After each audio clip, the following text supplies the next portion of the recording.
Ku në konferencën e kryetarëve nuk arrihet mirëkuptimi për kalendarin e punimeve, kryetari i kuvendit e harton vetë atë dhe ja paraqet për miratim kuvendit në seancë plenare. Pas diskutimit për jo më shumë se 10 minuta për çdo grup parlamentar, kalendari përfundimtar miratohet në kuvend. Në bazë të nenit 26.6, në rast se në konferencën e kryetarëve nuk arrihet mirëkuptim për programin e punës kuvendit, ai hartohet nga kryetari për një periudhë 3 javore. Kush do fjalën për projekt programin dhe projekt kalendarin? 10 minuta. Zoti Bardhi.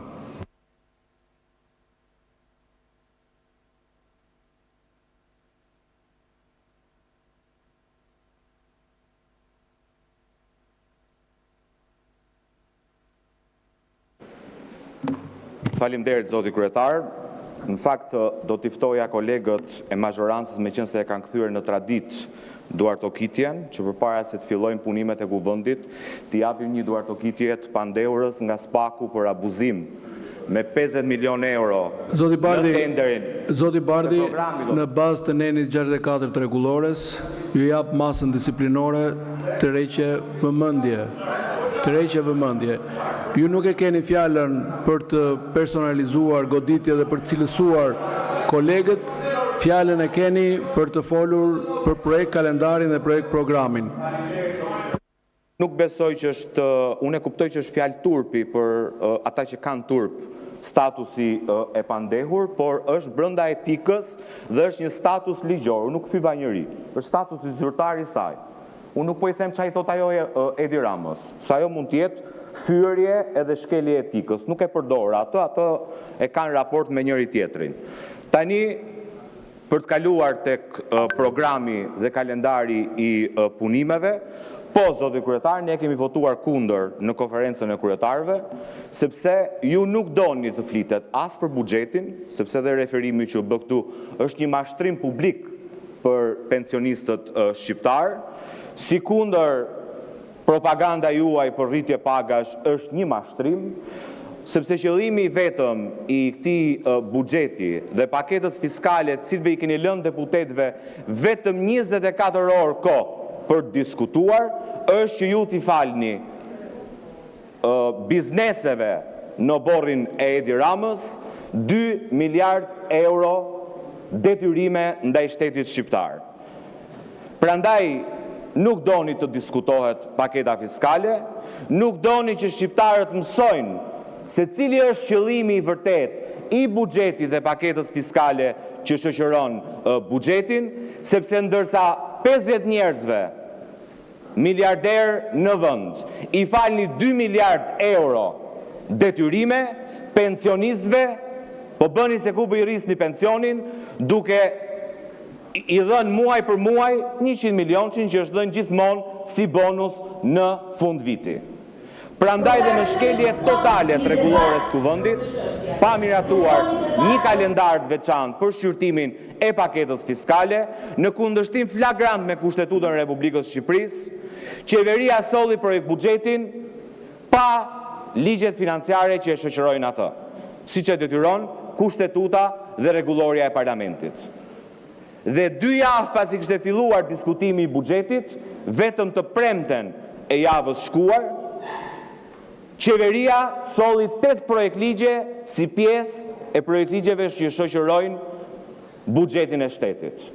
Dhe ju me njerë, pa kaluar as 24 orë, të hënën i shqyrtuat dhe i miratuat 8 ligjet paketës fiskale, në 2 orë diskutime, pa dëgjuar asnjë institucion, pa dëgjuar asnjë prej grupeve të interesit, pa zhvilluar asnjë seancë dëgjimore, i shqyrtuat dhe i miratuat të hënën dhe me njëherë i futët në seancë. Nuk është bërë akoma 1 javë nga momenti ku paketa fiskale ka ardhur në kuvend.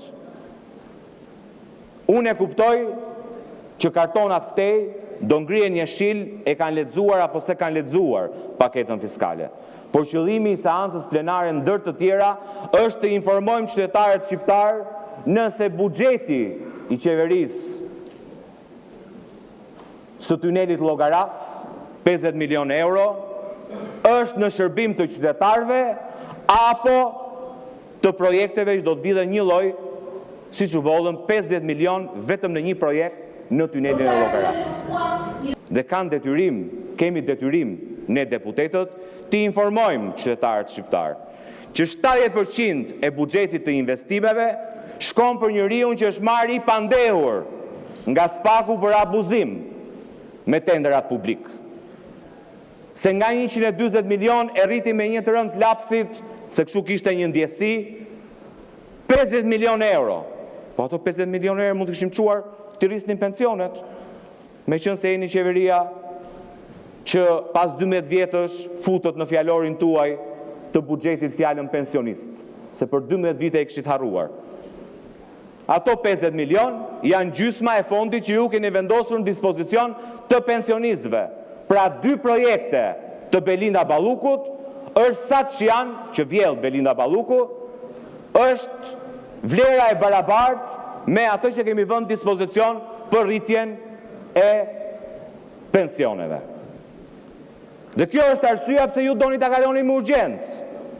Kjo është arsyeja pse ju nuk i jepni kohën e mjaftueshme deputetëve të Kuvendit të Shqipërisë që të njihen me paketën fiskale dhe të kenë mundësi të informojnë qytetarët. Dhe na ftoni ne pastaj të miratojmë për kalendarin, për ligjin që i shqyrtojmë sot, i keni futur në kalendarin që fillon 1 dhjetor. Prandaj, zoti kryetar, ju a kam thënë edhe dje në mbledhjen e konferencës kryetarëve, kjo është përgjegjësi e juaja e drejtë për drejtë. Ju keni dalë tërësisht jashtë rolit tuaj si kryetar i Kuvendit të Shqipërisë. Ju nuk njihni më as kushtetut, as rregullore të Kuvendit, njihni vetëm porosi politike dhe jeni duke cënuar në mënyrë flagrante rregullat e bashkëjetesës mes palëve në këtë sallë. Është kjo rregullore, zoti Beleshi, që na garanton ne rregullat se si do duhet sillemi në këtë sallë. Një ligj i zakonshëm nuk mund të shqyrtohet në këtë seancë plenare pa u përmbush 2 javë nga momenti i depozitimit. Ndërsa ju doni të kaloni 8 projekt ligje, paket fiskale, me cilat i falni 2 miliard euro detyrime ndaj buxhetit shtetit dhe jepni vetëm 24 orë kohë deputetëve të Kuvendit njihen me përmbajtjen e këtyre ligjeve. Në komisionin parlamentar i kemi kërkuar ministrit financave të bëj publike se kush janë përfituesit e ligjit në fjalë. Dhe ministri tha nuk e di. Si mund ftohen? Po, nuk e kam gati, thatë. Si thatë? Po, emrat, lere 202.000, se 150.000 janë kanë vdek me ko. Këta që janë gjallë duam ne, listën të na e vesh në dispozicion, t'ja vesh në dispozicion Kuvendit Shqipërisë, që ku deputetët të votojnë projekt ligjet, të kemë parasysh listën e oligarkëve që do të përftojnë nga miratimi i këtij ligji.